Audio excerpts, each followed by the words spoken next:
Zimbabwe President Emmerson Mnangagwa and his Kenyan counterpart Uhuru Kenyatta this week toasted to new deals and newfound closer diplomatic ties between their countries.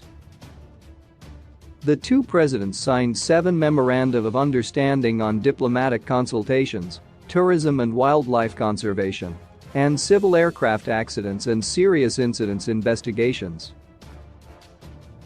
Others were on women empowerment and community development, youth affairs, cooperatives, and sports and recreation activities.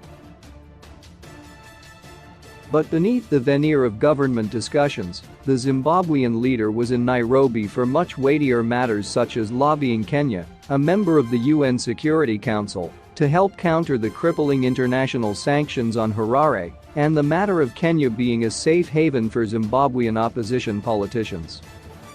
Back home, the president is accused of political heavy-handedness, and this trip to Kenya was also to address emerging threats to the region.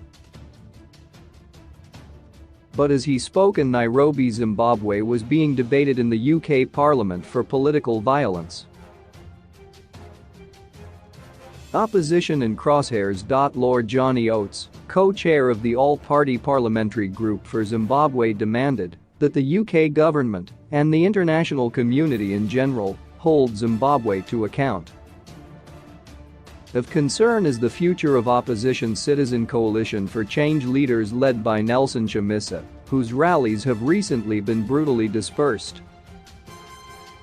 Sources have told the East African that President Mnangagwa's trip to Nairobi was to seek assurance that Zimbabwean opposition groups will not receive subtle help from Kenya. One man in the president's crosshairs is Prof. Jonathan Moyo, a political scientist and former ruling party strategist who has been living in Nairobi since the fall of the Robert Mugabe regime in 2017. Sources in Harare told the East African that President Mnangagwa requested Prof. Moyo's extradition, but since Nairobi and Harare do not have an extradition agreement, the freshly signed MoU on political consultations is being seen as the first step towards regularizing that. Prof. Moyo, a Mugabe loyalist, is accused of various crimes committed while serving as information minister. President Mnangagwa's concern is the alleged Moyo's hand in recent public protests that police violently crushed. Zimbabwe previously tried to extradite Prof. Moyo to face fraud charges, but Kenya rejected the request. Prof. Moyo is married to a Kenyan and has told Kenyan authorities that his life would be in danger if he returned home.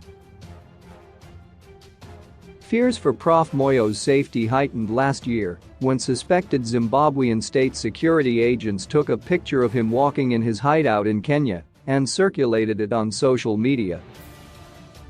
In another incident, they allegedly called him on his mobile phone while he was addressing a meeting at a Nairobi hotel and told him they knew his location.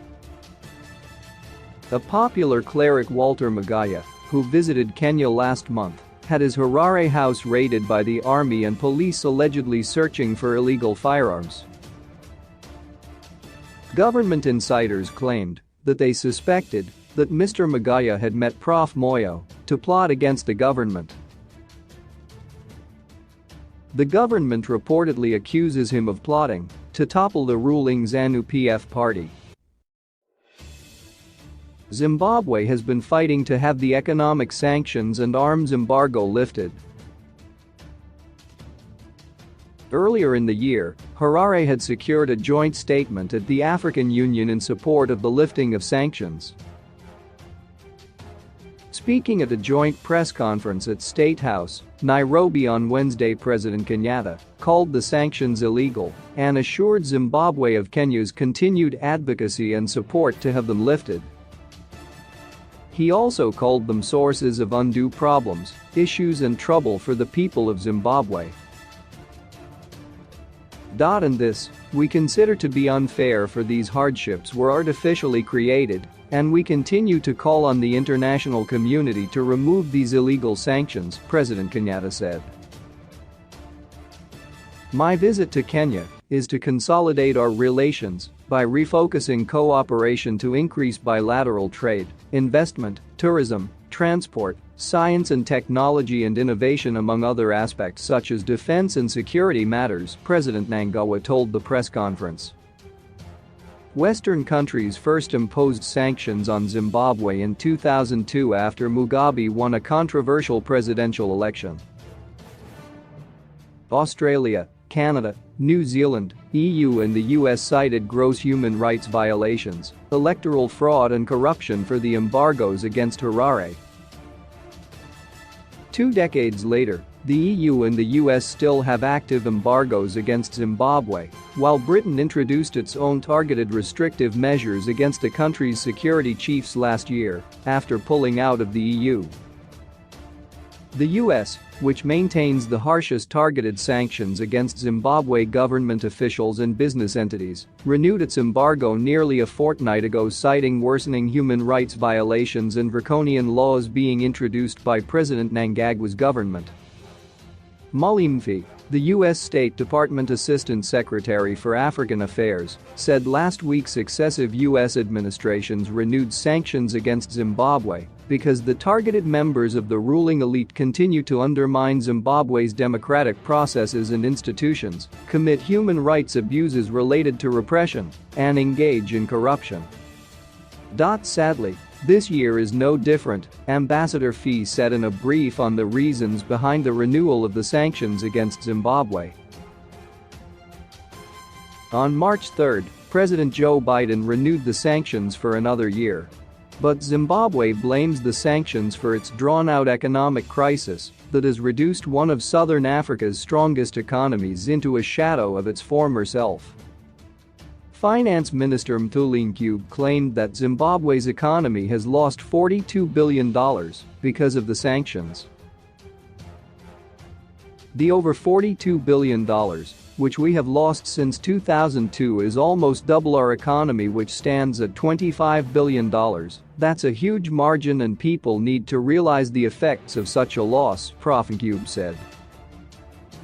The current U.S. sanctions regime involves 83 individuals and 37 entities designated under the Zimbabwe Sanctions Program. Washington says has nothing to do with Zimbabwe's economic woes.